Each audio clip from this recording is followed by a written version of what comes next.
Hey YouTubers, this is Richard, and I'm coming at you again with a new Gravekeeper deck profile for the week. This week we're aimed at along the lines of shutting down Zodiac as well as other meta threats like the True Dracos, and we have a pretty good build to do that. And I'll talk a little bit about how we do it as cards get presented, but we're gonna jump right into it.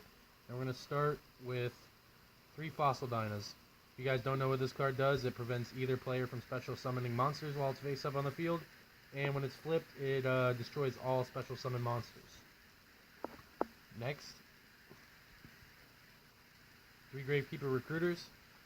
This is a Gravekeeper monster that when it's sent from the field to the graveyard can search a Gravekeeper monster with 1500 or less defense, and usually it's going to be targeting our Commandant, maybe a Heretic. Speaking of, we're going to be running 2 of the Gravekeeper Commandant, and this is effectively a terraforming specifically for Necro Valley. Pitch this card from your hand and you search the Necro Valley from the deck. Next, 2 Gravekeeper Heretic. He is unaffected by all spell cards while Necro Valley is on the field, and with Heretic and Necro Valley on the field with decent back row, you're in pretty good shape. To finish off with the monsters, really, it's going to be 1 Gravekeeper Descendant and 1 Gravekeeper Assailant. Descendant can tribute 1 monster, or 1 Gravekeeper monster rather, and destroy any card on the field. Assailant can change a monster's battle position when it battles against it, as long as Necro Valley is on the field. And we do have 1 Ash Blossom Enjoys Spring. We just pulled this card a few days ago and decided to put it in the deck at 1 because that's all we got. But if you guys don't know, this card is a showstopper. It can stop cards from being added from the deck to the graveyard, or being special summoned from the deck, or even adding a card from the deck to the hand, including Max C and Card of Demise, which is our next spell card. And we're running 3 copies of Card of Demise. Got really lucky, pulled 2 of them, and had enough store credit to get a 3rd. So added 3 of those, which was the main inspiration for going with this build as opposed to the Magic Tricks deck featured last time. We have 3 Potted Dualities. This is to let us dig into our deck even more past the 3 Card of Demises. And then we have 2 copies of Necro Valley. Effectively, I mean, it's not effectively 4 copies, but we have 4 outs for Necro Valley in our deck with Commandant, as well as the search for Commandant with a Recruiter. So getting the Necro Valley is not really an issue right now. So I decided to take it down to 2. These are for the Fossil Dyna. These are Moon Mirror Shields. You equip them to the Fossil Dyna, and any monster he battles against, he's going to beat by 100 no matter what, period. Can't be battled over, and he can battle over any other monster while this card is equipped to him. It's great for taking out a Masterpiece, but we're not going to be using Fossil Dyna against True Dracos per se. We might, but it's more smart to side it out against the True Dracos. But we have our Moon Mirror Shield monsters in our side deck for that. Finishing up spells with 2 Dark Holes and a Raigeki. 2 Dark Holes is really helping us out. We're drawing through a lot of field clearing. And we also have 1 Upstart Goblin, thins the deck by 1 card, and a Royal Tribute, which I think is one of the most powerful cards in this deck. If you first turn it with a Necro Valley, you could very easily turn the tables in your favor from the start of the duel on. Starting with traps, we have 2 Floodgate Trap Holes. These things are incredible. They're great. If you guys haven't seen this card, what it says is when your opponent summons a monster or monsters, change that monster or monsters to face down defense position. Monsters changed to face down defense position by this effect cannot change the battle position. This is awesome because, I mean, obviously it's going to stop a Pendulum summon real fast, and those monsters can't use effects, and it's kind of a lead into our next trap, which is 2 copies of Quaking Mirror Force. Quaking Mirror Force does the same thing as Floodgate Trap Hole, except it doesn't target, but it affects attack position monsters when and it is obviously, like most Mirror Force cards, activates in response to a battle declaration. Next, 2 Fiendish Chains, just because I love this card. Really, I can't find a better card to put in for it yet. I'm leaning towards Solemn Strikes if I can get them, but right now they're just a little too expensive to put into this deck, which I'm still trying to keep at a budget build, even though it's getting pretty pricey, those demises. I'm glad I didn't have to buy all 3 of them. Got 2 Starlight Roads still in the main deck.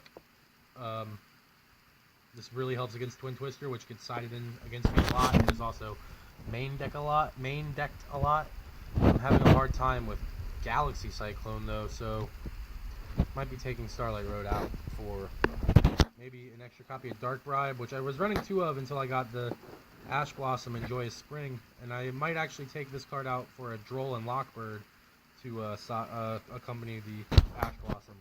But while I was running 2, this card helped a lot. It's kind of risky to play, letting your opponent draw a card.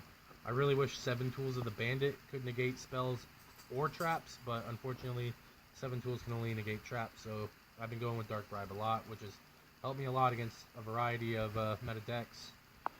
And then we have 3 staples, Bottomless Trap Hole, Solemn Warning, Torrential Tribute. Obviously, we don't need any explanation for Solemn, but why not Evacuation Device is a good question, and the answer is that right now, like, a lot of targets are going to be extra deck monsters in this format, that if we send them back to the deck, they're just going to get summoned on us again, so we don't need to pull the Evacuation Device right now.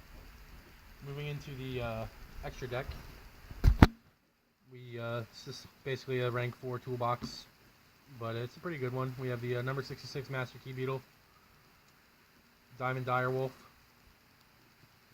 Game Winner, Gaga Cowboy. We have 2 Stardust Dragons. These are for our Starlight Roads. And with Ash Blossom and Joyous Spring being a tuner, they are also an effective monster to make with that, should we have to. Silent Honor Arc, Tornado Dragon, awesome card. Wind Up Zenmeister, don't really know why that's in there. Could side that out for something else. Photon Paddler Operative, which is, in my opinion, an amazing overlay. Black Ship of Corn, very useful for winning games also. Gymnite Pearl. Castell, of course. He's probably a rank 4 staple by now. Number 102, or number 82 rather, the Heartland Draco, which he does piercing damage, and we have a number 85 Crazy Box, and that's for skill drain. And then we have a number 103 Ragna Zero, which can be helpful for getting maybe a +1 at some point in time. Then we're moving on to our side deck.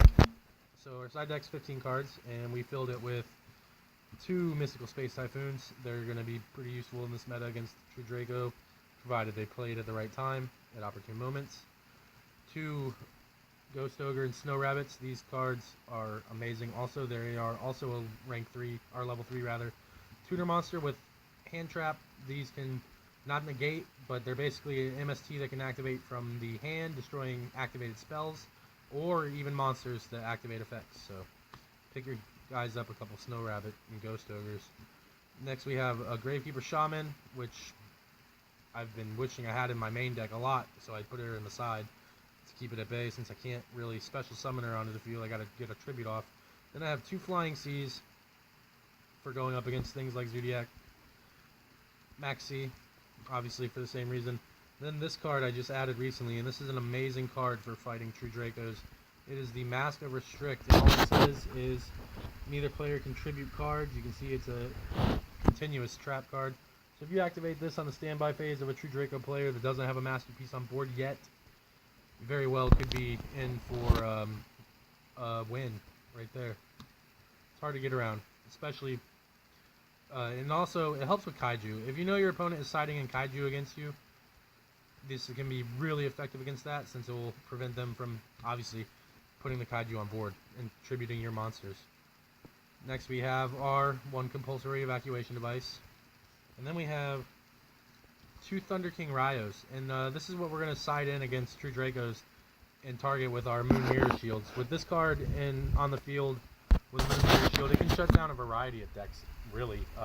It almost completely shuts down the Wind Witch deck, which can't activate, like, they can't add their field spell to their hand, or Alastair, or Invocation, which is highly useful. I've actually won a match at locals this week because Thunder King Ryo had a Moon Mirror Shield equipped to him against Wind Witch specifically.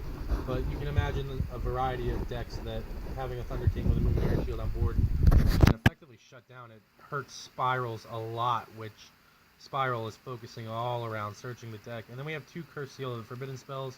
And the reason I'm citing this so heavily right now is because of Draconic Diagram, the Wind Witch field spell, and basically field spells in general. Field spells are very powerful right now in the game, and being able to make sure that your opponent cannot play their field spell has helped me a lot. In fact, at locals against the Wind Witch player, in Game 3, I was able to first turn a Forbidden Spell. I actually held my Necro Valley in hand just so I could activate it when they activated their field spell. And I did it. I got it off. And before long, I had a Thunder King Ryo on board, and the guy was toast. He was dead in the water. And I really hope you guys enjoyed this deck profile. Probably be going back to a speedier build once the meta shifts after the Link monsters come out. I don't know yet. I'm thinking that Hidden Temple of the Necro Valley along with Mask of Restrict can do a lot of the things that this deck aims to do, and do it at a much faster rate of summoning on my side of the field. So let me know what you guys thought in the comments below, and enjoy your week. Good luck at locals, you guys. Have a good one. This is Richard, signing out.